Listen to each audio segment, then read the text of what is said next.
Salut la team, je sors un petit peu du calendrier habituel aujourd'hui pour vous parler de moi, d'une confession au final, de quelque chose d'assez intime, parce que ces derniers jours, avec le week-end nutrition qui arrive, j'ai pas mal de discussions justement à propos de l'alimentation, de la nutrition et de la manière de les vivre. Et du coup, ça remue pas mal de choses parce que ça me rappelle en fait d'où je viens et j'avais envie de partager avec vous cette expérience, ce chemin, d'où je viens, où je suis aujourd'hui et comment j'en suis arrivé là. Le titre de cette vidéo, c'est Confession d'un mangeur compulsif, ou plutôt d'un ancien mangeur compulsif, puisque je le suis beaucoup moins, même si je pense que quelque part, c'est comme quelqu'un qui est addict à n'importe quoi. Je pense qu'on le reste un petit peu toute sa vie. Et, euh, et quand on me voit comme ça, je suis assez grand, assez sec. euh, et du coup, on peut se dire que pour moi, manger sainement, c'est naturel. Je fais des vidéos sur la nutrition. Forcément, je suis né dans les légumes bio et le côté super fit, super sain constamment. Et en fait, on est très loin de ça, puisque j'ai eu une vie absolument pas saine pendant des années, des années, des années autant en termes de qu'est-ce qu'il y avait dans mon assiette que dans mon rapport avec l'alimentation. Et c'est aussi de ça dont j'ai envie de vous parler aujourd'hui. En fait, aussi longtemps que je me souvienne, j'ai toujours mangé du sucre en beaucoup trop grande quantité, puisque je me souviens que quand j'allais à l'école primaire, donc vraiment la jeune, je veux dire enfance, j'avais j'avais au petit déjeuner des céréales sucrées avec du lait, dans lequel il m'arrivait d'ajouter du sucre, hein, parce que quand même les Frosties, c'est pas suffisamment sucré comme ça. Euh, Déjà, ça c'est complètement surréaliste quand j'y pense. Et sur le coup du 10 heures, donc la petite collation du matin, je prenais euh, un soda sucré et ou une barre chocolatée. Et puis à midi, là, c'était souvent des tartines, comme on appelle ça chez nous. Donc c'est du pain, quoi, du pain avec quelque chose dessus, ça dépendait. Et j'ai le souvenir qu'il arrivait que ce soit du choco, hein, bien sûr, puisqu'il faut que ce soit très, très, très équilibré, donc de la pâte à tartiner. 4 heures, c'était systématiquement sucré. Alors parfois, c'est vrai que c'était un fruit, mais ça pouvait être un biscuit, un bonbon, une barre chocolatée, enfin peu importe. Et puis le soir, là à la maison, par contre, c'est vrai que quand j'étais enfant, on avait des repas tout à fait complets. Bien sûr, toujours, toujours, toujours avec des féculents au centre du repas. Très souvent une viande ou un poisson et quand même des légumes. D'ailleurs, à l'époque, je ne pouvais pas avaler les légumes. Les légumes, je détestais ça. J'étais vraiment un enfant très très difficile à ce niveau-là, puisqu'avec cette habitude du goût sucré et probablement un microbiote assez perturbé avec tout ça, eh bien, je mangeais voilà vraiment les basiques quoi. Donc, je mangeais des carottes quand elles étaient cuites, je mangeais de la tomate, de la tomate, de la salade, des tomates, et je pense que les haricots verts, ça s'arrêtait à peu près là. Ça, c'était mon enfance. Et en fait, dans mon adolescence, je vous raconterai peut-être les détails de ma vie au fur et à mesure, mais en tout cas, je me suis retrouvé un petit peu, on va dire, sans trop de cadre et aussi avec des troubles émotionnels, affectifs assez importants parce qu'en fait, j'ai perdu ma mère très très jeune. Elle est morte d'un cancer quand j'étais vraiment gamin. Et, euh, et ce qui s'est passé, c'est que je pense qu'émotionnellement, il y avait beaucoup, beaucoup de choses enfouies, beaucoup de choses qui n'étaient pas forcément assumées.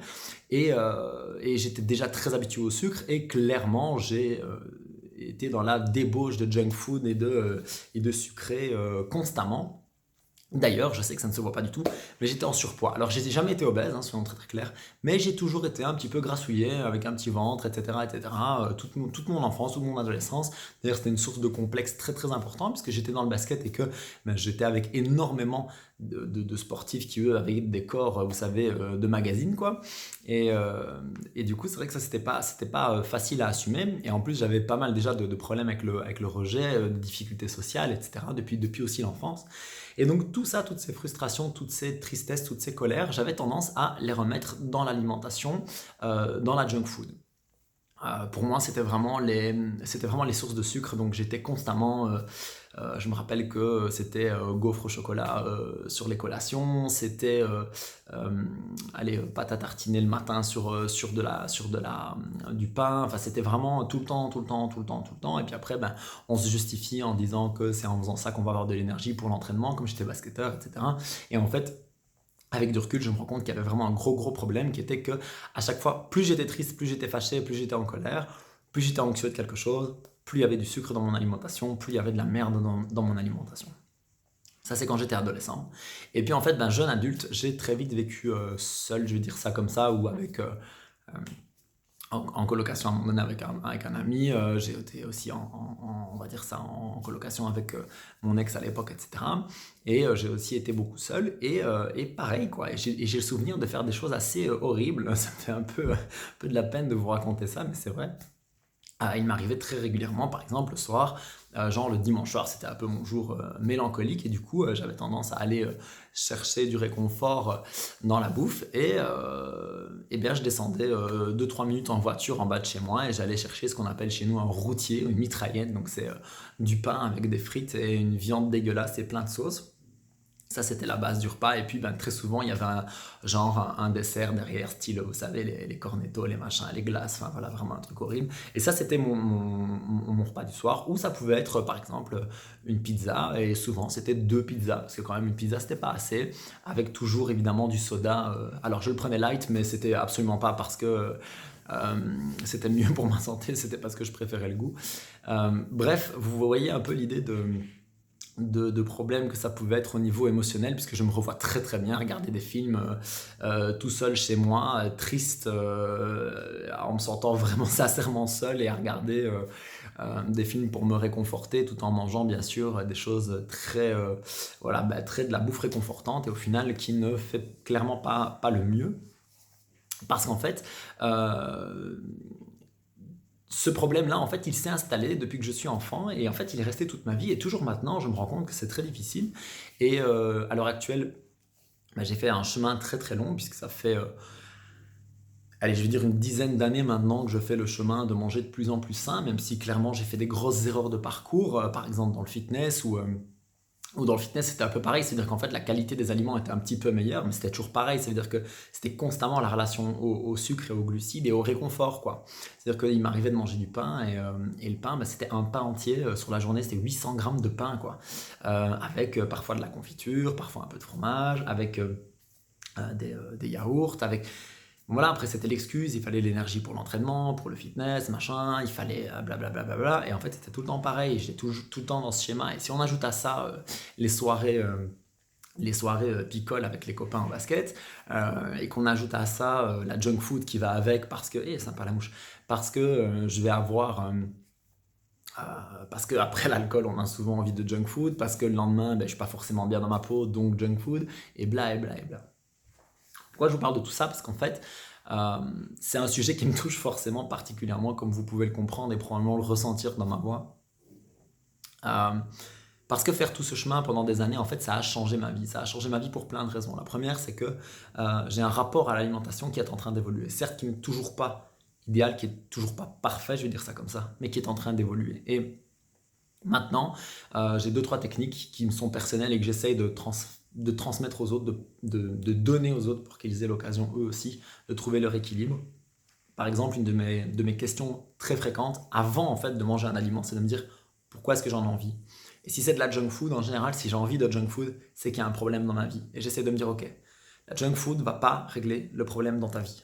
Ça va juste te donner du réconfort là maintenant, mais ça ne va pas solutionner le problème. Donc ce qu'on va faire, c'est que tu vas identifier le problème, tu vas chercher à agir sur le problème, et si tu veux te faire plaisir avec de l'alimentation, alors ça c'est ok. Je vais vous donner un exemple très évident. On a dans notre région une chaîne de super gros burgers bien crapuleux qui s'appelle le Huggies Bar. Ceux qui sont en Belgique reconnaîtront, particulièrement dans la région de Liège.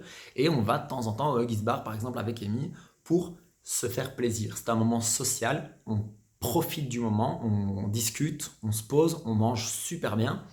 C'est pas du tout pareil. J'y vais pas par réconfort, j'y vais pas par envie de me remplir de quelque chose. J'y vais pour passer un bon moment, et j'y vais par sincère plaisir. C'est extrêmement, extrêmement, extrêmement différent comme démarche, et ça, je suis en accord avec. Et d'ailleurs, je dirais beaucoup mieux, je vis beaucoup mieux, et je culpabilise beaucoup moins.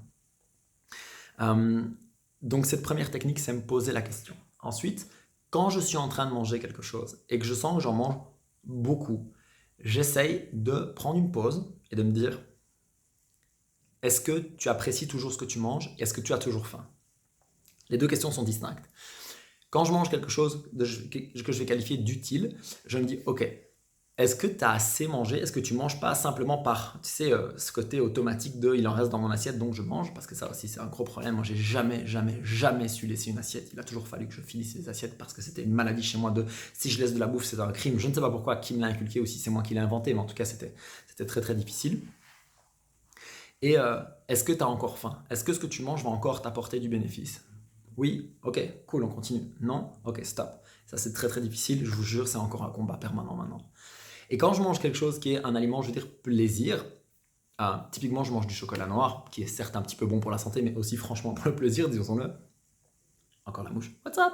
Je me dis, est-ce que ça te fait encore plaisir? Et ça, c'est une vidéo que j'ai faite sur la satisfaction décroissante, qui est, j'ai failli la voir, qui est, est-ce que à la 4e bouchée, à la 10e bouchée, est-ce que ça me procure toujours du plaisir? Et sincèrement, si c'est un aliment plaisir et pas un aliment santé, là, par contre, je m'arrête maintenant beaucoup plus facilement qu'avant. Quand j'ai la présence d'esprit et la force mentale de me dire, est-ce que tu en retires toujours du plaisir? Et sincèrement, ça m'arrive très souvent maintenant d'avoir sorti 2 morceaux de chocolat, d'en manger un, d'arriver au milieu du deuxième, de me dire, ok, est-ce que sincèrement ça te fait toujours plaisir? Non, là tu manges juste mécaniquement. Ok, laisse la deuxième moitié, garde-la pour la suite.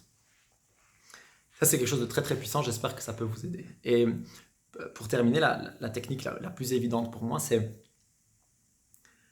cette distinction justement entre aliment plaisir et aliment utile, santé. Et, euh, et arriver à me poser et me dire, ok, maintenant je mange certes quelque chose d'agréable, mais qui est plutôt utile. Et là maintenant, je vais vivre un moment de plaisir, vivre un moment social par exemple. Et à ce moment-là, aucune culpabilité. C'est très très important ce que je vous dis là, parce qu'en fait, quand on est dans la junk food, on va avoir très souvent tendance à être pas bien, à manger de la junk food et à culpabiliser après. Et donc être encore moins bien. Et en fait, comme on a souvent des problèmes d'estime de soi, je le sais parce que la plupart des gens qui sont dans ce côté super sucré, super junk food, etc., très souvent sont dans des problèmes d'estime d'eux. Je sais ce que c'est. Moi, personnellement, je viens de très gros problèmes d'estime de moi. Eh bien, en fait, quand on mange la junk food sur les 10 minutes, parce qu'en plus en général c'est très très compulsif, on mange très très fort comme ça, juste après, donc on va avoir du plaisir, et puis juste après, il y a cette espèce de culpabilité immense qui arrive. Et en fait, la culpabilité, ça fait quoi? Ça fait diminuer encore son estime de soi. Et en fait, on est vraiment dans un putain de cercle vicieux. Et, et en fait, l'idée, c'est de retrouver justement cette dynamique positive, de dire, ok, là j'ai envie de junk food, j'ai agi autrement, j'ai peut-être été voir ce qui se passait dans ma vie, j'ai peut-être été aussi bouger, faire du sport, j'ai peut-être réfléchi, j'ai peut-être pris des notes, j'ai peut-être trouvé une autre solution et j'ai pas mangé la junk food. Et là, je peux augmenter l'estime de moi. Et ça, c'est quelque chose que moi, par contre, ça aussi, c'est un combat permanent, mais je fais, qui est me féliciter quand j'ai pris vraiment une bonne décision comme ça. Donc, genre, quand j'arrête le deuxième morceau de chocolat à la moitié, je me dis, waouh, ça c'est cool, bravo, franchement, t'as assuré. Et toutes ces petites victoires, vous félicitez pour ces victoires et augmenter votre estime de vous et revoir cette capacité que vous avez à devenir meilleur.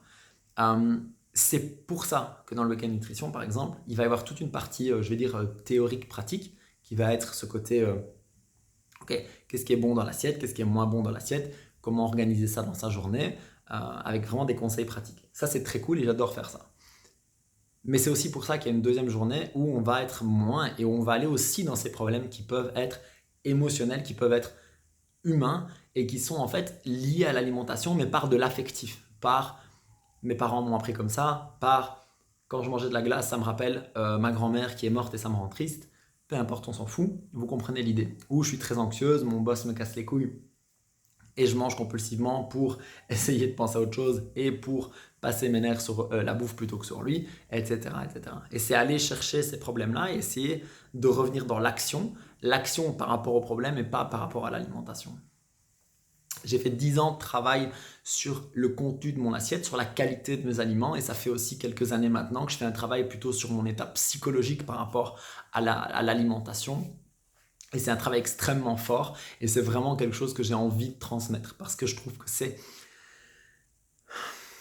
Au final, je me demande si pour les gens qui ont vraiment un rapport compliqué avec l'alimentation, style très gros surpoids, style tristesse quand ils mangent, style mangeur compulsif, etc. Au final, je pense que c'est plus encore le côté qu'est-ce qu'il y a dans ma tête, qu'est-ce qu'il y a dans mon assiette qui va pouvoir faire la différence. Et c'est pour ça aussi que j'ai envie de parler de ça dans les vidéos sur l'alimentation, que j'ai envie de parler de ça dans le week-end nutrition et que je fais encore de temps en temps des suivis nutrition. Et que d'ailleurs, je pense qu'on va commencer à faire des suivis nutrition en ligne pour ce type de problème, justement, pour j'arrive pas à bien manger, j'arrive pas à m'organiser, quand je suis triste, je mange mal, quand je suis en colère, je mange mal, etc. etc. J'ai problème d'estime de moi, donc je mange mal, donc c'est pire, blablabla. Tout ce que je viens de vous expliquer. Comment est-ce que je m'en suis sorti concrètement avec les techniques que je viens de vous donner et en me rappelant constamment que ce que j'ai dans mon assiette ne réglera pas les problèmes que j'ai dans ma vie. Ou que ce qu'il y a dans mon assiette, justement, peut régler les problèmes qu'il y a dans ma vie si c'est quelque chose de sain. Parce que quand c'est quelque chose de sain, qu'est-ce que je me dis? Bien joué. Je me dis, tu as plus d'énergie, tu as plus de force vitale, tu vas pouvoir justement affronter tes problèmes. Et j'utilise alors l'alimentation comme un vrai carburant, comme un booster, comme quelque chose qui va m'aider à bien agir.